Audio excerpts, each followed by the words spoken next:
All right. Welcome, everybody. It is What's Your Bacon in 7 Questions. We are Bacon is my podcast. You don't see our names up on the screen. That'll come up in a second. But this is Mike. I am Jimmy. And this is the show where we bring on a guest. And our guest today is Nashville-based alternative singer-songwriter, multi-instrumentalist, and producer, Nicole Alexis. Her debut EP, Mirrors and Smoke, is out now, featuring recent singles Don't Tell Me to Breathe and Just a Friend.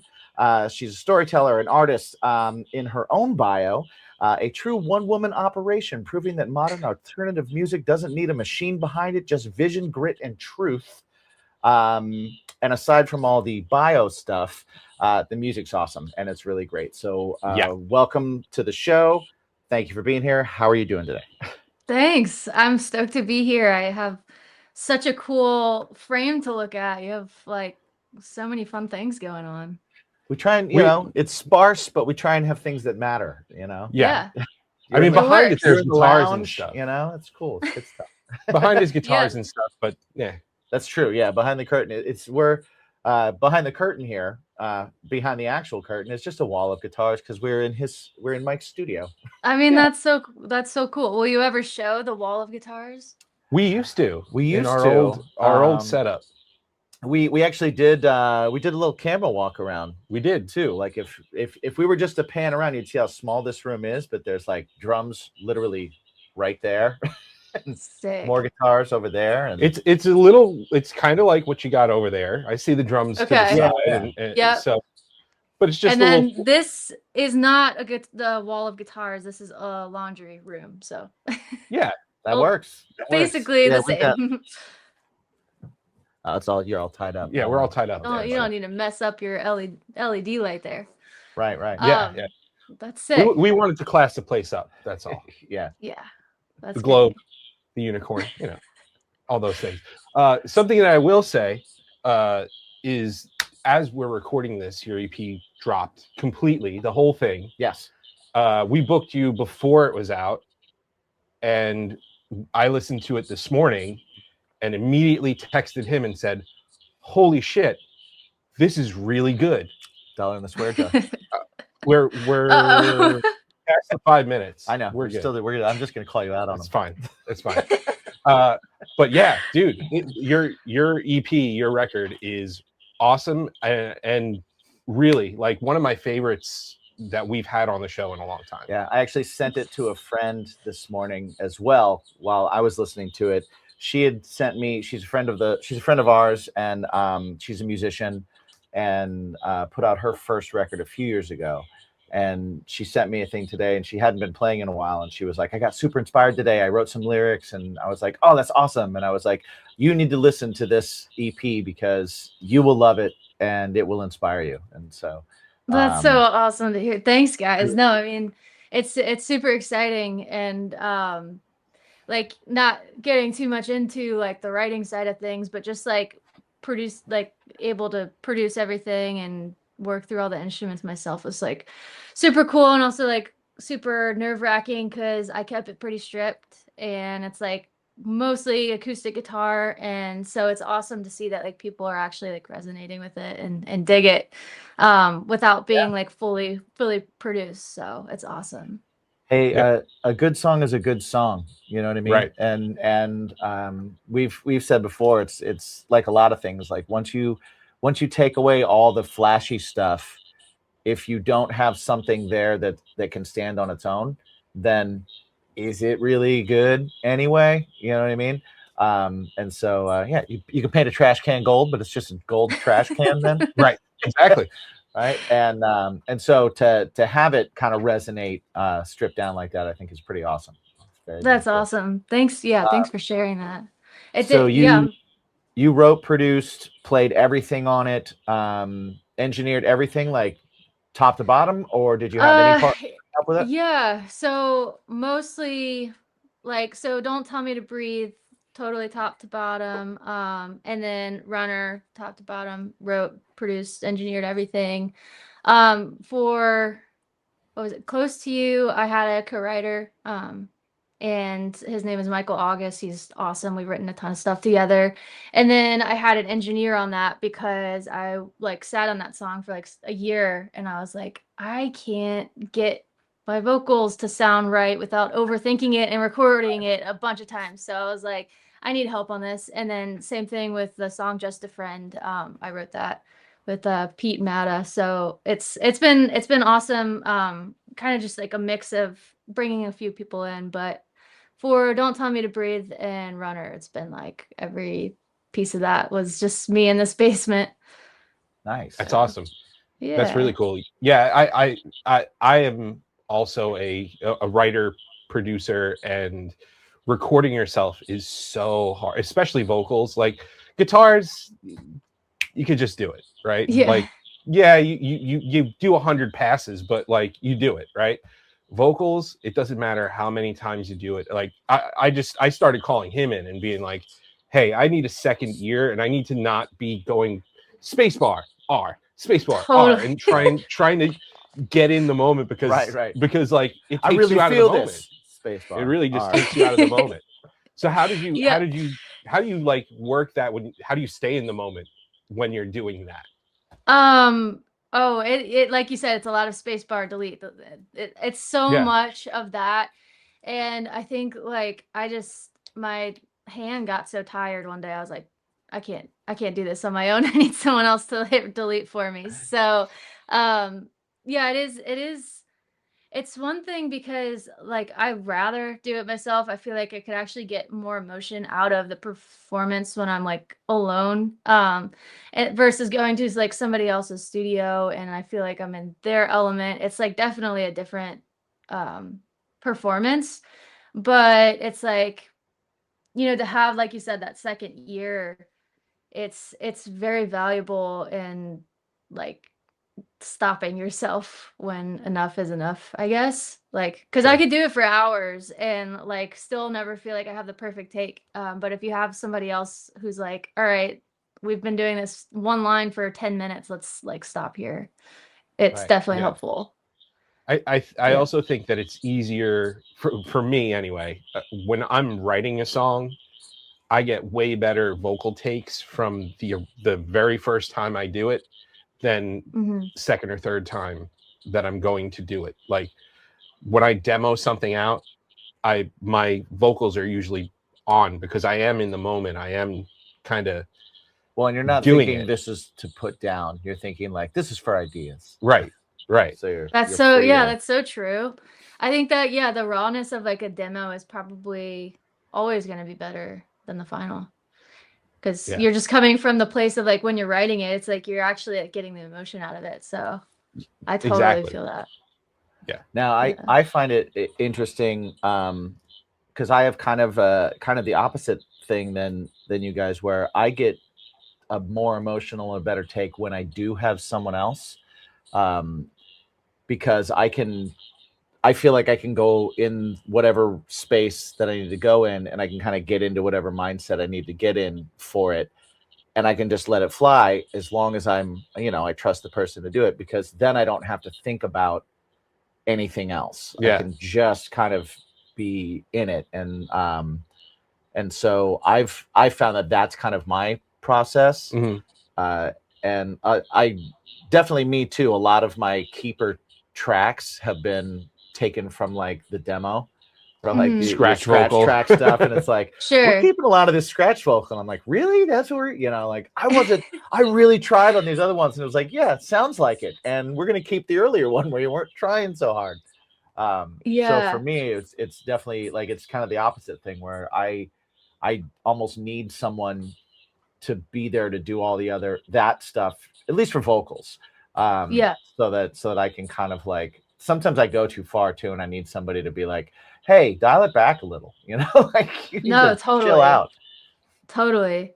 And like when you're writing, do you like prefer to write to like a full track, or like more of a produce like vibe versus just an acoustic guitar? We were literally just talking about this because we were interested in your take on it, because he said when he was listening to your stuff, the way he does it, it reminds me a lot of how I write. Yeah, and Where, which is funny because it didn't make me think of that. It made me think of how I write, and I think that's just our own kind of like, we hear things and we internalize it.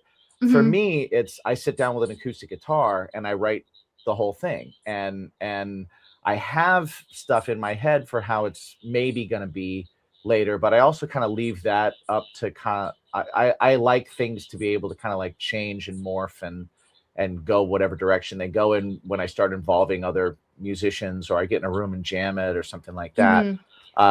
So for me, it's always it lives on an acoustic guitar for a really long time before ever anything else starts to come into it, which is the opposite of you, which for me it's usually like I'm in my house doing some sort of thing that I usually do, whether it's cooking dinner or help the kids with homework or watching TV and stuff, and then like my demeanor just kind of changes because I have an idea and I want to remember it, and Jen, my wife, will kind of see that stance and see that demeanor, and she'll go, "Hey, go outside, get it out of you." And then at that point, she's like, "Exercise that demon, get it out." You're really cranky right now. Go somewhere else. So I come out here and I try and lay out a whole, like, I hear the song in my head, like drums, guitars, leads, all of it, usually a vocal melody, not usually lyric, sometimes like a word or two, but like I come out and I put down a whole instrumental at the very least, and then sometimes I'll do like melodies over the top of it, and then I'll write with that, like with the whole track in mind, as opposed to just an acoustic. That's kind of how my process is. So what's yours? Because we were curious. It's kind of, I mean, it really is a mix of both. I mean, sometimes, I never come in with an idea. I'm not the type that's like, oh, I want to write a song about this. It's more so like I'll just be playing a guitar riff or something, or I'll be building a track out, and then like the melody and the lyric will just like fit perfectly in that moment. And like I don't try and force it either. I think that I've written with a lot of people, like just as a producer in the room before too, and it's like I feel like a lot of people when they're writing try and like force the lyrics, and so I try to be mindful about like just letting whatever, even if it doesn't make sense, if it feels good, then I just like kind of leave it in. And so it's kind of like I'll either be making a track and then an idea will hit, or like I'll just be like jamming on the acoustic. But I feel like the way that they start are the never the way that they end. Like, for sure. Yeah. Like Don't Tell Me to Breathe, when I started that song, it was full drums, like heavy distorted guitars, and it was like a very full band feeling track. And then when I like sat with it for a little bit, I was like, this actually would be really cool acoustic. And if it had that same energy and vibe, but like just like kind of more raw. So it's like, that's the first thing. That's the first thing I noticed too. That's where I was just I was like, this has like stops that a full band would do. Like this has that vibe. Totally. For sure. Which I love. I love that you pulled it back, and like now I'm like, as a fan, going, all right, when's the full band version coming out? I want to hear that too, because that's really cool. It's so fun to play on drums too, because I like wrote it originally. I was like going to play a show, and I was like, I need like a high energy song to like just kind of start with. And so I started actually just playing on drums, and like I had all the stops and stuff, and then I just like wrote a riff on top of it, and just it kind of grew that way. But it's been kind of fun, like just taking a full band song and stripping it back. It's like I haven't tried it before, and that was like the first song I did that too, and it was really cool.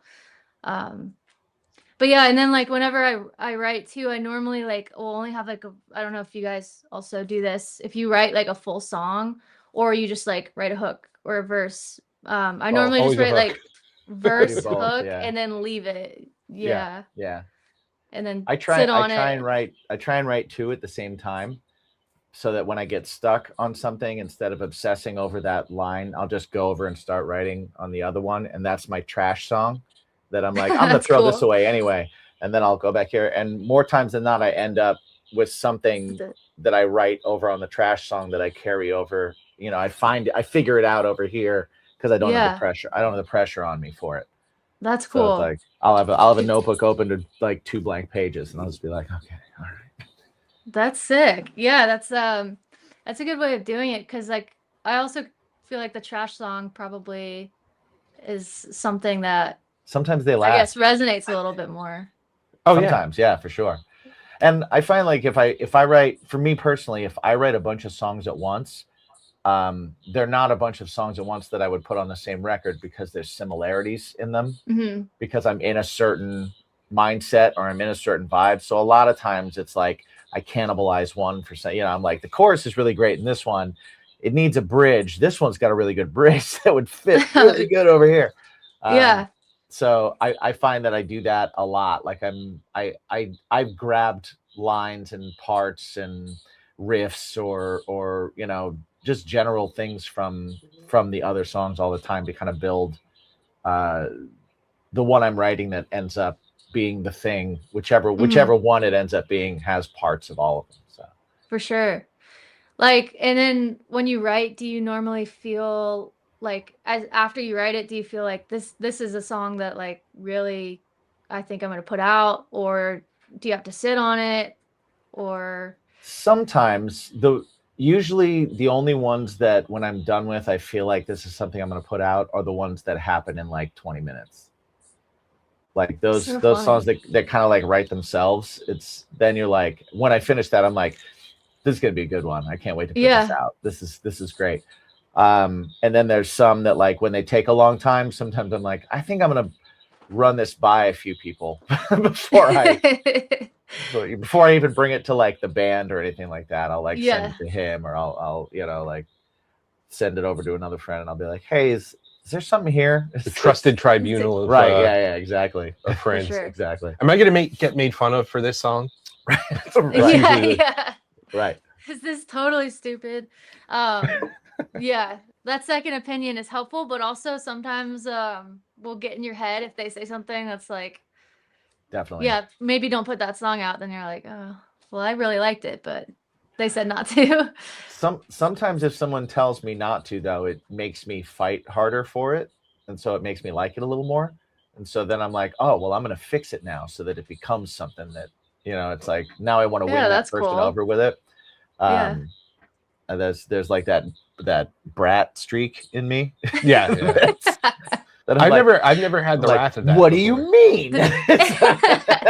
This song is amazing. I'll show you. Yeah. Specify. I won't say that, but I'll ask a bunch of questions, and then I'll hang up or something, and I'll be like, all right, I got to rewrite this, and then I'll come back to him a couple months later, and I'll be like, hey, you know what? I actually found something to do with this riff or this thing, and kind of pass it back out. They're like, whatever you did to it originally was better than what you. Right. Fixed. Yeah. Exactly. Like, I liked it how it was. It's like, damn it. You know, it's funny. I didn't know this about you because you never pitched me a song where I was like, ooh, that's a stinker, bud. But yeah, now that I know this about you, you may have to. Now you're gonna purposely do it. Maybe. Just to like make you sit on it for a few months and be no, the original way was better. Right. Now I'll overthink everything. Yeah. I'm definitely gonna remember you said this. It's out on the interwebs. So of course. All right, we've been talking about us a lot. We should get to know Nicole Alexis more. Yes. And the way we get to do that is a painstakingly long list of questions. Oh, yay. There's 7. There's 7. There's 7. The show is What's Your Bacon? What's your bacon in 7 questions. So we got to find out what your bacon is. Okay. Yeah. All right. I'm ready. So we can do that with this very long list of questions, all 7. Yes. To get to what your bacon is. Are you ready to answer this questionnaire? I think I'm ready. You'll be known. We'll see. We're going spelunking into your brain balls. Yeah. Yeah. What is that did you make that up, or is that did. just He something did. I haven't heard before? Okay, all right, nice. That's a him thing. That's a me That- thing. Yeah. Yeah. We won't make you you wanna overthink that one. If something Yeah. sounds kind of dumb, I probably made it up. Okay. Yeah. Unless he says it. Unless I say it. Yeah. And it's also very dumb. Yeah. So, all right. You want to kick this off? Sure. Question number All right. 1. How many pillows are too many?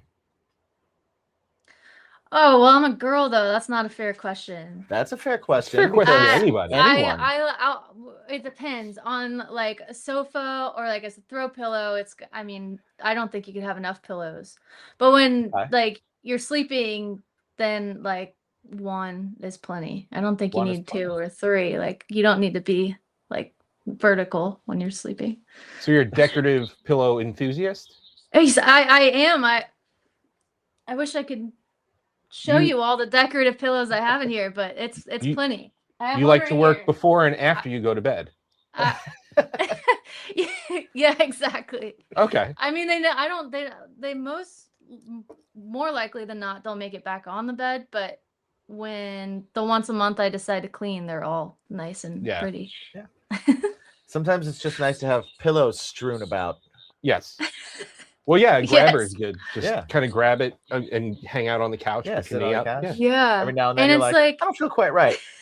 Pillow. it's like the floor is lava too. It's just you get to Ah, yes. Yeah. Oh, dude. I like a Impromptu good- games. I like a good game of floor is lava. Yeah. Pillows on the Yes. floor.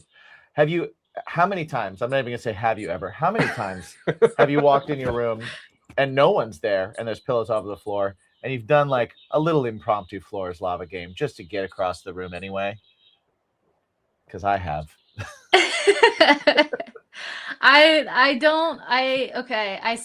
said that, but I also like am kind of a germaphobe, so like I don't think I wouldn't step on So the no, pillow. No feet on the pillows. No feet on No the feet pillows. on the pillows. But Especially the the ones pillows you are lay okay on. on the floor.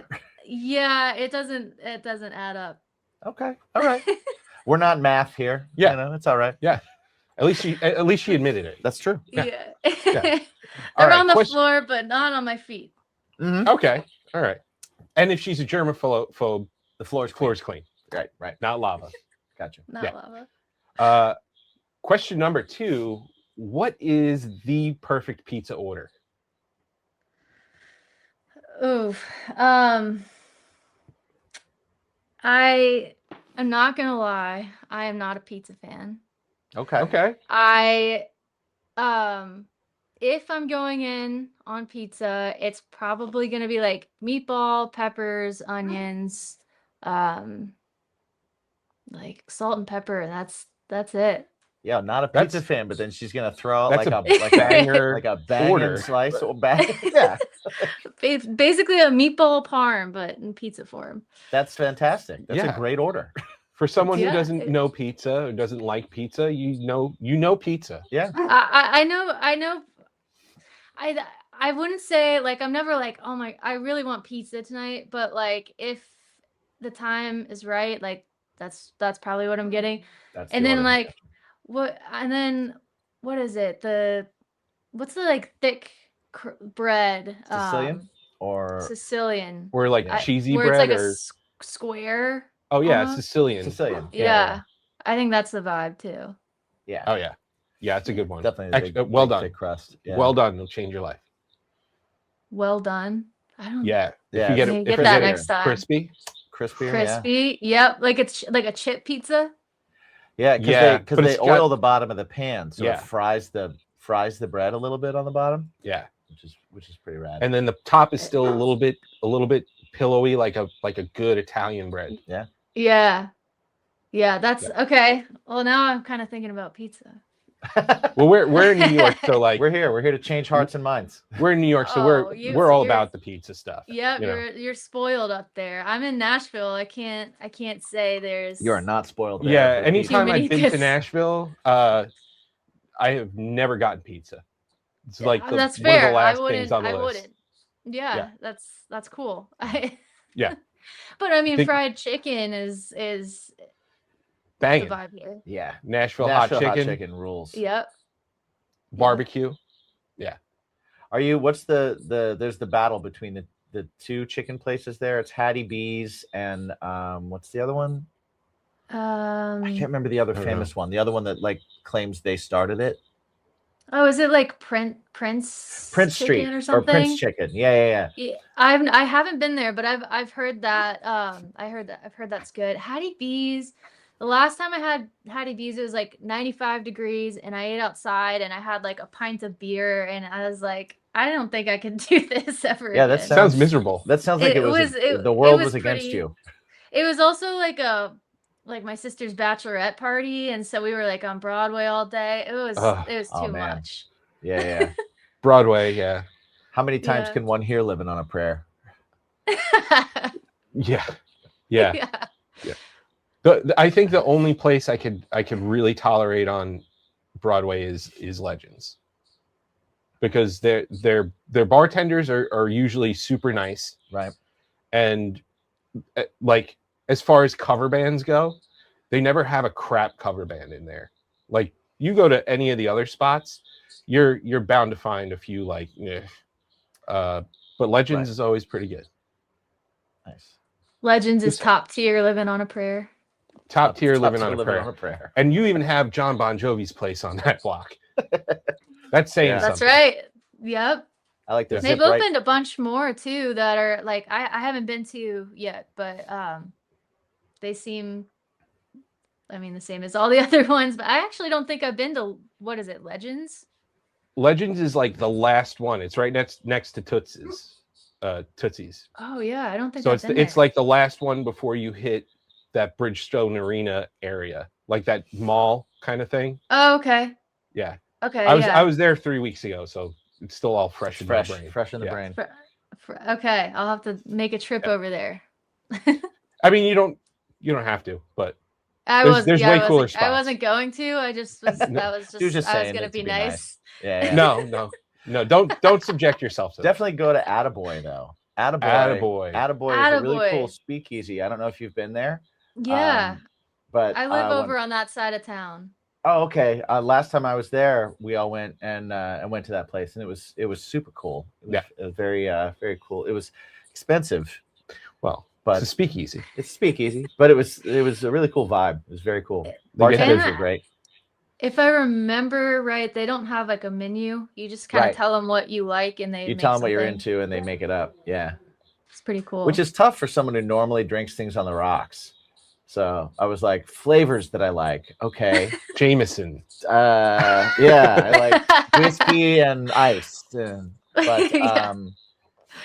they made me stuff with like ginger and sour and some heat in it. It was great. It's awesome. I was a fan. That sounds pretty good, actually. Good stuff. Nice. All right. Question number 3. It's the final of our food-based questions. Okay. True or false this time, though? True or false? Cereal is a soup. Ooh. I never thought of that. I'm going to say false because like sometimes I just like a nice handful of Fruit Loops. Okay. I just eat it without milk, and at that point it's not soup. Hey, sometimes I eat chicken and vegetables without putting it in a bowl with water. You know what I mean? Like that's true. Wait. I mean, I'm sticking with it's not soup. But I can see why you would call it soup.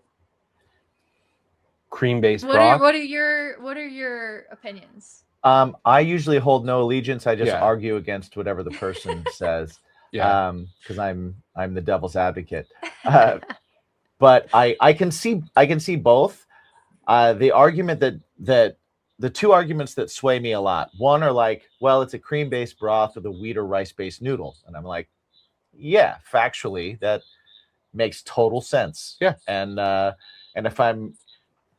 if facts are not caring about my feelings, which is I'm often told, then I guess maybe it's a soup. But then also when people are like, nah, man, cereal's its own thing. Like you can't sully the good name of cereal by just making it a soup. Like I'm like, well, you know that that's a thing too. Like I agree with that too. So so I don't really know where I fall on that. I think I do lean a little bit more towards like I can see why someone would call it a soup. Yeah. Kind of makes sense. But my heart tells me no. Yeah.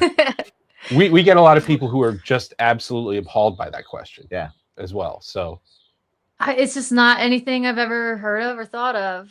But then like also some people put like bananas in their soup or like fruit. Right? yeah. Soup. I called it I meant cereal. You just called it a soup. The heart wants what it wants. Well, Don't deny it. People It's put okay. fruits in their cereals, but tomato is technically a fruit. It and there is is. a tomato soup. So that's a fruit soup. That's gonna keep me up at night, honestly. Like I'm gonna be thinking about it At least you'll the have next couple a pillow. days. Several pillows. Maybe I'll just lay on the floor in my Right, just on the stare. mountain of pillows. What is life? What does it all Is it mean? a cereal or a soup? Amazing. I don't know. All right. Question number 4. What is your go-to jukebox pick? Ooh, how old is this jukebox?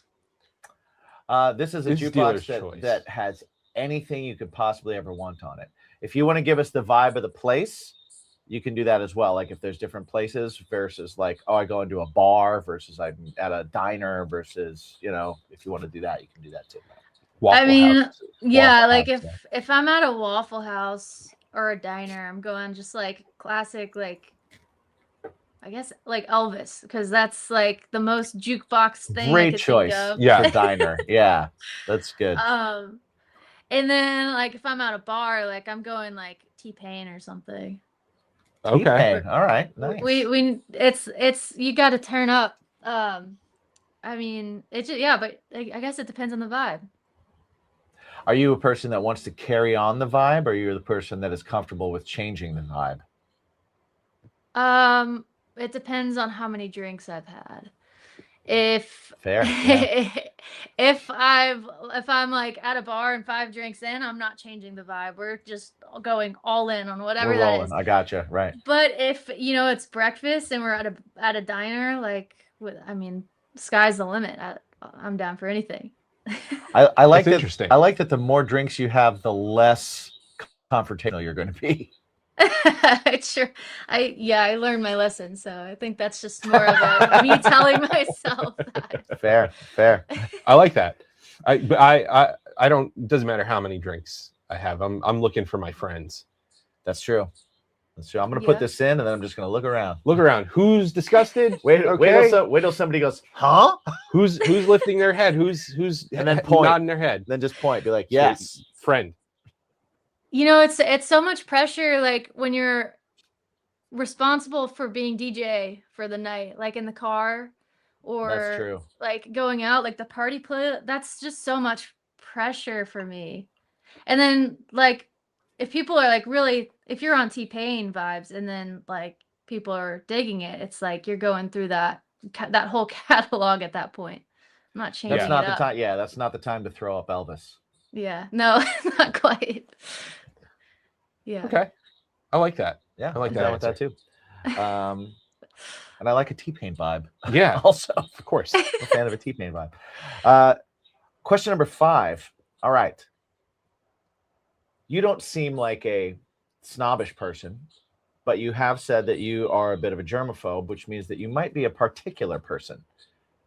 What is something, if you think about like your interactions with just whatever during the day, what's something that you could be called a snob about? Ooh, that's a good question. I'm very particular about like I guess food and like restaurants. Like if I go to a restaurant and the bathroom's like kind of dirty or like there's like stuff on the plates, I'm like a little picky about what I get. Like I try and get something like really safe. Like I'm just picky about food in general, or like if I'm cooking and like I'm making chicken and I touched raw chicken, I have to wash my hands like a million times before Right. I touch anything else. And then I have to use like 10 different spoons or spatulas. Like, I guess anything that has to do with food, I'm pretty picky about. Okay. When you go into a restaurant, do you try and like peek into the kitchen on your way anywhere? Like, do you try and, I like, try see? not to because I don't want to know. It's probably best. Yeah. But Have you ever worked at a restaurant? I worked at a yogurt or ice cream shop. Okay. Those ice cream machines can get pretty rank. They Yeah. get pretty dirty. I had to like chop some of the fruit, and like I would be very mindful of like how many gloves I would wear and just like germs and stuff. But like other people that worked there didn't care. Wait, It, how like, how many gloves you would wear? Yeah, because Would you double up? I would double up on the gloves. You double up gloves. Okay. All right. I've never back the doubled up gloves. Right. I've never done it because gloves are like hard enough to get on my hands. I used to cut lemons every morning at the restaurant that I worked at, because me and the guy that they would have me cut lemons with were always hungover, and that's the only thing they would trust us to do. Oof. It was a rough few years of my life in New York City. Yeah. But they would be like, "Why aren't you wearing gloves?" And I'm like, "Lemons are a disinfectant." But you know, I'm not gonna wear gloves to cut something that you clean with. the lemons and the limes at like a bar, like when you get a drink, are normally the most unsanitary things. Yes, they are. And Many people don't know that when you open a box of lemons or limes, there's a few in there that look like they've been coated in chalk, and very rarely do people throw those out. They just leave those in there and pull ones around them and cut them up. Yeah, throw like them moldy in glass. lemons. Yep. Yeah. I always threw them away. But even after you throw them away, like I think about it and I'm like, never once did I rinse out the rest of them because they're in a box. You never see anybody rinsing any kind of fruit before cutting them up and having them ready for the bar. Right. Never ever. That's true. And then like also some bars like just have them open. Right. Oh yeah. And like people will be like talking talking over the bar, and the lemons are just right there. The doors are open also, and it's summer, and like flies are coming in and landing on something that then has gone in your drink. But they're also putting it in an alcoholic beverage. Right. You know what? What I'm learning from this is that our bodies are amazing. We're so immune. Our bodies are amazing at keeping us alive. That's true. I mean, I there was a point where I became like hyper aware of the lemon lime thing, and I wouldn't ever get it. But I think now I've come to terms with like it is what it is, but it's still always in the back of my mind. Still kind of gross. It's funny to me because I'll be like, someone will ask me if I want lemon in my water, and I'll be like, no. But then I'll get like a tequila, and I'll be like, can I get 2 limes, please? Yeah. I started like making these coconut water drinks with like these packets of lemon. Have you had the like crystallized packets? I haven't had it, but I've seen those. It's like I think it like I don't know what it is. I don't know if it's real lemon, but it tastes like lemon. And now it's like probably, now that I think about it, it's probably worth bringing that to a bar with you, getting like vodka, tequila with lime or whatever. I know people that bring liquid IV to bars and they pour that in their drink. Because you can get the flavorless one. That's a pro move. You get the flavorless one, and they pour it. Usually it's vodka drinkers, because vodka, like, nothing changes the flavor of a vodka drink. It's just basically turpentine. Yeah. So, and you can get or it makes it good because they'll get a flavor that's complementary to whatever drink they like, and they'll pour it in there. But the flavorless one you can throw in there, and I've seen people do that. And I'm like, what are you doing? And they're like, oh, I'm just getting my liquid IV, and I'm like, that's a glass of vodka. That's not. Does it work? Like, have either of you tried it? I haven't tried it in a beverage. I've tried it after beverages. Liquid IV, yes, it does. After the beverage works great. it's Yeah, fantastic. the Also, morning after of a a show- hangover and Gatorade, like nothing hits more than Oh, Gatorade. yeah. Gatorade never Gator Light. tastes. Gatorade never tastes better. The in Gator the Light, morning. the Pedialyte one, Right. those have saved Yes. us. Yeah. Yes. Yep. 100%. All right, question number 6. How do you feel about garden gnomes?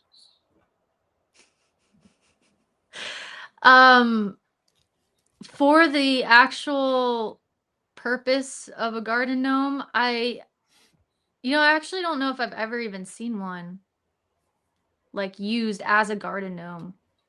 What have But you seen them I used for? love, well, my sibling, I don't know what happened, but at some point in time, my siblings thought that like I really liked gnomes. Okay. And so like for every birthday, holiday, whatever, they would get me something that has to do with like a gnome, whether it's like a little tchotchke or Right. I don't know, something with a gnome print. And I never understood why they kept doing that, but I just played along with it because I'm like, oh, it's sweet. They're thinking of me anytime they see like a gnome. So for some reason I ended up with like a ton of gnomes, and I don't care. I don't think any certain way about them, but I have a bunch of them.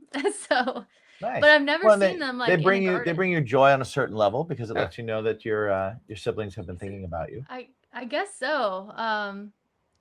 But now it's like that's all I think about when I look at gnomes is like I hope they don't get me another one this year because I don't know what I'm gonna do with it. What am I going to do with all these gnomes? Yeah. Do you so have like just a box of gnomes?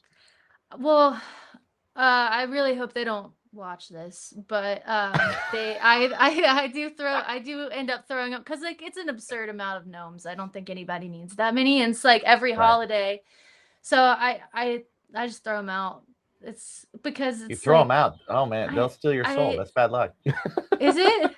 I just made that up. Yeah. Oh, okay. I hope not It because almost gave I've the poor thrown girl a out. heart attack. Well, it I've feels thrown like that out would be many a bad gnomes. thing, right? Well, I mean, I don't know. I guess it's a love-hate with gnomes. Okay. Nice. I love that. All right. Has anyone seen them like used for their actual purpose? All the time. All the time. Yeah. Yeah. There's Really? a house. There's a house not far from where I live that has way too many gnomes. When I go walking, my dog is around the block and it's got a bunch of them. There's Yeah. probably about 12 That's About a lot the- of gnomes. about the garden There's area. Yeah. We've also been told that they're protectors. right. Mm. But we tend to Okay. think anything over 7 means that like we're not stepping foot in that house. And something that I do want to let you in on is something that we kind of we've been trying to push, with our touring friends Yeah. and stuff like Instead that. of throwing them away. Gnome people, Yes.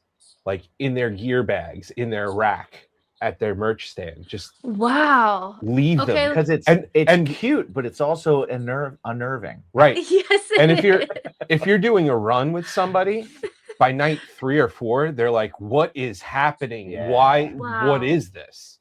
That's brilliant. I had never thought of that use for gnomes. And therefore, There you go. your gifts that you were going to make trash are now regifted and That's creating new moments. absolutely brilliant. It's like the Jeep duck thing, Yes. Yeah. Yes. The duck thing. Yep. but with gnomes. I got ducked and I don't even have a Jeep. Yeah. I was That's like, what? I How mean, did I get it's ducked? better to be ducked than other things, I guess. Get a note true. saying you parked That's true. horribly. Yeah. Yeah. I think it's funny that the next question is what the next question is, and Yes. she just answered it. Yeah. Okay. Question number 7 of What's Your Bacon in 7 questions. Yeah. What do you think is the most misunderstood thing about you? Besides people thinking that you love gnomes. Yeah. The most misunderstood thing. Okay, wait, is this like, are we getting serious or We can we absolutely get serious. playful? Oh my gosh, off the top of my head, I hate texting with a passion. Okay. And so I never respond to people, and it's totally not because I don't want to talk to them, but it's like I just don't feel like responding. I always see the message, but I never respond, and I'm like, 2 days will go by. I'm like, oh, I should have responded. So it's not that I don't want to talk to people. It's just that I don't feel like responding. So I don't know if that's misunderstood or just I think like I a don't very, feel like responding is kind of the same as I don't want to talk. yeah, but I'd rather like FaceTime. I'd rather FaceTime Right. or call. Like if you call me, like I'll be on the phone for an hour, but it's the texting. I just can't do it. Mm. That's interesting. Maybe that's why they Yeah. text though, because they're like, I don't want to take up an hour of her time.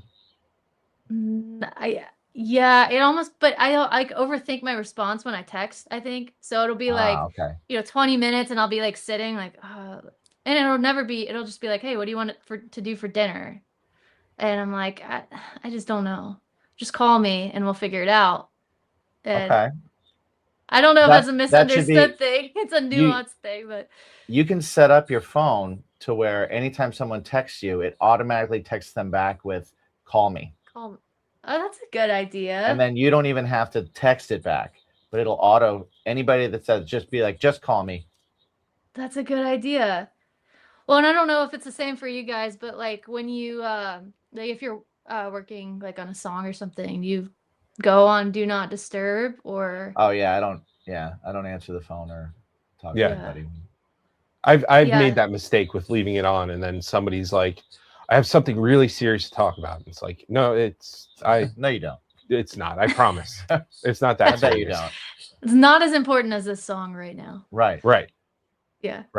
Yeah. I'm gonna get a It's- headache if I don't. This finish song could change my life. Yeah. What you're about to tell me is not going to. Which you're about to vent. Right. I don't know if I don't know. Not sure if I'm in the headspace for that today. Yeah. I'm in the middle of venting because I'm Right. writing a song. Right. I don't need. I'm closing your vent. Opening my Opening vent. Yeah. Are you one texter where everything's in one text, or is it individual if it's a different thought? I am a one text Yeah. texter. I can't deal with the different thought. That drives me insane. I hate the vague text too. Like if someone's like, "Hey," I'm like, "No, don't do that." Yeah. Just put whatever you're trying to say. We're writing to each other. Put it down. Yeah. Send it to me. I'll get back to you when I get back When you to read you it. when I read it. Don't give me, "Hey, what's up?" So ... I'm like, oh my god. Oh my god. Yeah. Yeah, that's I don't tolerate that. I sometimes like when it's a funny thing and like a punchline thing, I will do a few. If it's a joke and a punchline, I will do that. Yeah. Just as like the way that it's like the way that I speak it. Right. Like I'll do that as like statements, but overall I'm a book writer when it comes to text. Yeah. Do you talk to text too? Or I do. no? I do talk to text. Mostly I do that when I'm driving. Yeah. And then Yeah. it's even less safe because it doesn't come out right. So then I'm trying to fix the text. So I'm trying to press on No. the thing that I need to change and then talk the right thing. So I'm looking at that the whole time and driving. Yeah. It's somehow worse than texting and driving. Makes it way less safe. Yeah. We do have a friend though that will not only just text by sentence, but text by word. Yeah. Or even syllable. Yeah. Kind of stuff. So it like my phone will literally be sitting there, and it'll buzz, and then it'll buzz again, and it'll buzz 3 more times, and Jen will go, "Who is that?" And I was like, and I go, "I know exactly who that is, Right. and so do you. Just let it You go. just gotta wait for them to be done with. Wait for the whatever. stop." Yeah. Because then I can read the whole thing. Yeah. And now, to their defense, they actually don't do it on their phone. They do it. They're on their computer usually doing iMessage. Yep. So to me, growing up in the world of AIM, yeah, you used to do that. I've had that talk with people where I've been like, "I'm not in suspense. You're just annoying." Yeah, that's I mean, I do that too. I'm on normally on the computer typing. And then I'm like a one at a time line type. I gotta get all my different thoughts out and different Right. Yeah. points. Yeah. But Completely understood. It'll yeah. take me forever to send the message because I'm doing Rewriting it, Yeah. rereading, editing. Yeah. Yeah. I'll write out the text and then I'll be like, I'm not sure, and I'll copy it and I'll paste it into notes and I'll relook at it. Yeah. And Yeah. then I'll Oh, you know put what it I back. really don't like? I don't like when they send just like a voice note, like Right. Oh of my what they're gonna gosh. say. Yeah. I Because hate well, the and voice one, note. it disappears within like 30 seconds, and then two, you feel like you have to respond with a voice note. Yeah. Yeah. I never And- feel that. I Really? don't, I have no compulsion to, unless I'm gonna just be like, no, and then Yeah. Yeah. I've gotten the voice notes a few times, and I'll continue to text because I don't do it. right. I don't do it. Are you a do you write lyrics and ideas on your phone, or do you keep pen and paper nearby and do it that way? It's normally like just a bunch of voice memos, Okay. and How do you title those? That was my next question. I'm like, I don't. It's like recording. A new recording Chaos. 742. And it's like anytime I'm like, there's this idea this day that I liked, then I have to go into my calendar and see like what day Right. like Tuesday of last week was, and then go through and find the date. It's chaos. See, But- my phone will change the address. yeah, Like it'll be like Oh, for where you're at. it'll be my home address number 58, or if I'm away somewhere, it'll be like Route 110 Farmingdale. And like, oh, okay, that's strange. Okay. I try really hard to keep those things organized, but I'm not great at it. Yeah. So I'll have voice memos, and one will be like sang through a melody, maybe use this, but then the next one will be like key of C 135 upbeat, but then the next one will be like Rockville Center and the date. Voice memo 4. I think my favorite voice memo you've ever sent me was up a half step like an asshole. That was definitely my favorite. That's definitely something I wrote while I was at the school, because I was teaching in standard tuning, and I had an idea, and as I'm playing it, I'm realizing that like we're not doing it here. This isn't where this is gonna go. At least you try. Like the effort's there, and at the end of the day, I guess if you had to find it, you probably could. I can easier. find some of them. I can give it a shot. Or if I remember that, like I wrote something on the same day that I wrote up a half step like an asshole. Yeah. Let me look through the other things that are in that date. So Yeah. sometimes they're good little bookmarks. What I about love like that. projects? Like when you like write or make a track or record something, how do you title it if it doesn't have a title? What I'm doing when I'm recording is I'm usually adding to something that's already there. So it's already titled out and everything like that. I'm very rarely, because most of my writing, I have to get good at it. I know this. But I'm really bad at like sitting down and opening up Logic and starting it from there.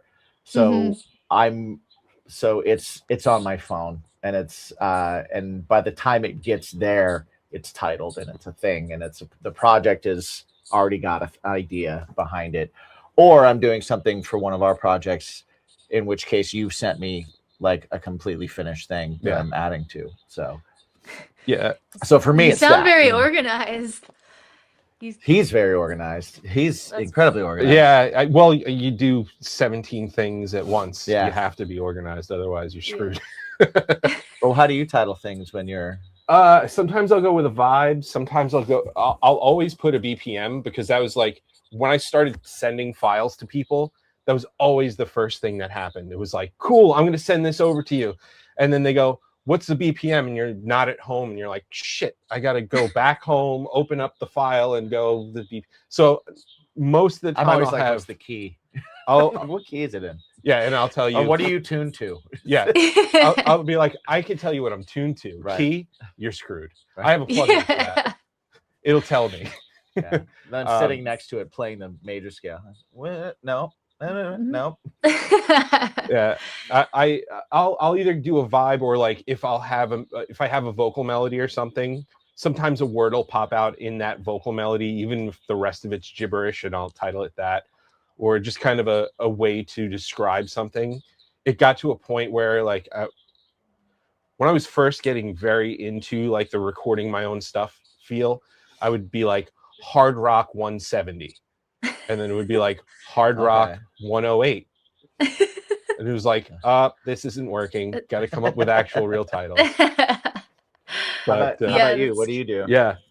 It's kind of the same as the voice memos. It's like project 257, and I'm like, I have to go through all of them.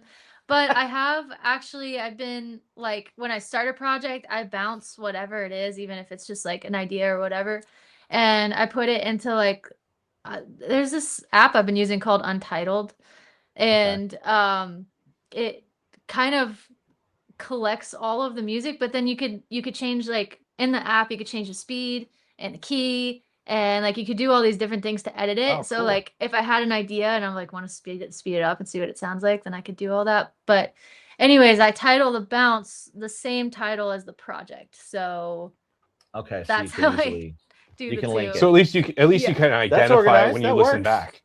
Yeah, exactly. And then you're not tying yourself down to like a title. Exactly. There are times where like I have made up a title and it has nothing to do with the song, and then the title just becomes the title of the song. That's always fun. I've done that before. Yeah. It's a lot of fun. And people are like, well, the song lyrics you don't say that in the song. It's like, well, get over it. I don't know what to tell you. Yeah, exactly. Get over it. Get over it. Oh, okay. Name it something else. I don't know. Shut up. Buy it on Bandcamp. Change the title on there. Whatever. Name whatever you want. Yeah. Yep. That's a good way of doing it. So hey, you know what? Once the song is out, it's not for us anymore. Exactly. It's for them, so they can call it exactly. Totally. So we ask all these questions to find out ultimately what your bacon is. And bacon to us is kind of that thing in life that makes it a little bit tastier, whether it's a topping, side, or main course. You know, like a lot of musicians need something else to turn their brain off. You know, so if you're a career musician, what do you do to turn your brain off? What is your bacon? What is my bacon?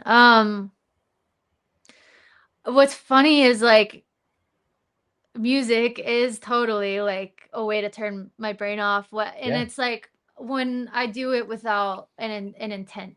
Like if I just throw on a playlist and like hop on the drums and just like play drums, and I'm not like recording content or anything like that, that's definitely like clears my mind. Because like on the drums too, I'm not really thinking like chords or anything. It's just kind of whatever the feeling is. And then like I don't know, like video games too. That's always fun. What do you play?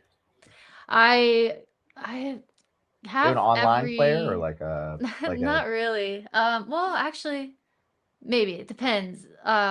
Rocket League has been my go-to, just because like it's so chaotic, but like also I can only focus on the game when I play that. But I guess it's an online game, so yeah, I guess that might be online. But I have like PlayStation, Xbox, Switch, all that. So Nice. anything to keep from doom scrolling. Yeah. That's the hard part. Yeah, for sure. There's a lot of like little bit of downtime, and I've been trying to allow myself that downtime as opposed to going, oh, what do I need to do? Like, or what can I accomplish? What's going on in the world? It's like I need to embrace that downtime. So I'm with you on that.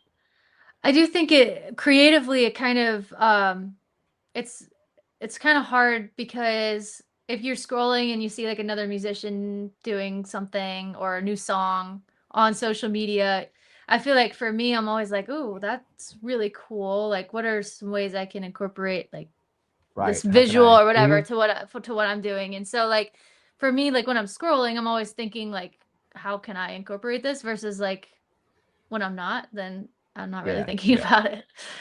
That makes sense. But Yeah. I like yeah. getting lost in a video game too. Yeah, I can't do the video games with storylines. I just don't have enough time to keep up with it. Yeah. Yeah. But like, give me some wrestling video games, and I'll play for hours. And then if I don't go back for another 2 months, it's okay. Right. I don't forget anything. It's true. Are you like sports video games or like I skate? like my jam is like single player storyline games. Like I loved like getting to like Last of Us and getting into like Ghost of Tsushima and like those games, Spider-Man. Like I love those kind of games. Like I get lost in the story. I get to play a character um that gets to do like cool stuff, and I can kind of like shut my brain off and just be in. I read a lot of comics and everything growing up, and I'm full on nerd with all those things. Like so, I love getting Nice. lost. I love getting lost in the character and the story of something like that. That's cool. Yeah, it's like you're in like a movie when you're playing Yeah. Yeah, storyline games. Well, and now everything looks so amazing that it is like Yeah. it's crazy. Yeah. So you can be in it. You can just be like, I'm a ninja. yeah, Yeah, you could like fly, you could drive, you could Yeah. run, like so many different things you could do in those games now. yeah, And I get to be Batman or Spider-Man for Right. hours. Sign me up. That's all I yeah. wanted as a kid. It's like, Yeah. Heck yeah, yeah. And actually, your drumming thing, I've been doing it myself too. I'm not a proficient drummer. I can get dangerous with a 4/4 beat, but hey, that's all you about need. it. That's all you need. But yeah, the like the drumming thing. Like, how long have you been playing drums, and like, what's on that playlist? I've been playing drums since I was like 5. So, Oh, wow, and it was okay. actually the first instrument I started playing, and I normally go for like Paramore or like Foo Fighters and stuff like that because it's just high Nice. energy, Yeah. and Yeah. those drum riffs are just insane. So, but then occasionally I'll throw on like rap, which is really fun to drum to. Just because the rhythm in rap music is like cool to follow along to. So it's one of the two normally. Nice. We're about to do a Yeah. Paramore show for School of Rock, and I'm trying to convince so many of the guitar players and drummers that they should go for it.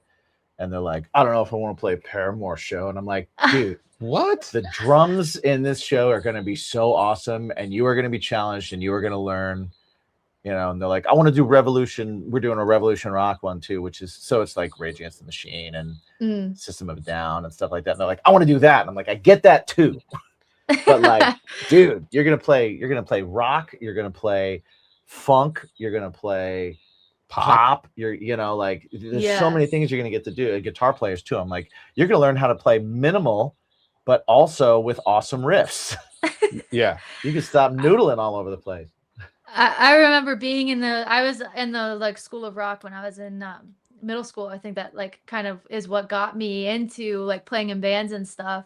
Yeah. Which is cool that you teach that too, because it's like I remember the teachers that I had growing up with it, and I still am like take things that they had taught me at that point. So I think School of Rock is super cool, but I do remember playing songs that I was like, I really don't like the song and don't want to play Right. it this weekend, but the instructor told us to, so I would roll my eyes. But now I'm like grateful because I learned like every different genre of music because of it. Yeah. Right. So You can't be more original if you only learn one style. Yeah. You're just going to be that style. Yeah. Just, you got to push yourself, right? To You got to do learn. other Totally. things. If you take one cool little trick from a style that you don't even like, but you figure out how to use it in your thing, now you're doing something original and different, and it makes you it's like a fingerprint. It makes you a more unique player. Yeah. Yeah, know? absolutely. Even if the song's like boring, like you're still kind of understanding tempo and rhythm and like Yeah. how to play like in time, like with drums if you're a guitar player and stuff. That's like challenging in itself. And then like when you're a kid, even if it's like boring, like just understanding that that's like as important as the cool riffs. Well, I trends go away, right? Yeah. So like cool, Solid flashy playing. stuff Solid playing is forever. goes away. Like fundamentals, they're always going to be there, and they're always Totally. going to be super important to have. Otherwise, like if you don't have the fundamentals down, you're kind of screwed. That's true. Yeah. And fundamentally, Mirrors and Smoke is an excellent EP. It is. Everybody should check it out, and everybody should go listen to it. And I'm doing that sweet segue because I've taken up so much of your time, and I just realized how long we've been on, and I'm like, oh shit, we should wrap this Hey, up. we're having good conversation, so this has been a lot of fun, and I'm glad I got to even consider that cereal could be a soup. Changing hearts and minds. That's Changing what hearts we and do. minds. Before we do let you go, please let everybody know where they can find you, how they can follow you, how they can keep in touch with you, all the stuff.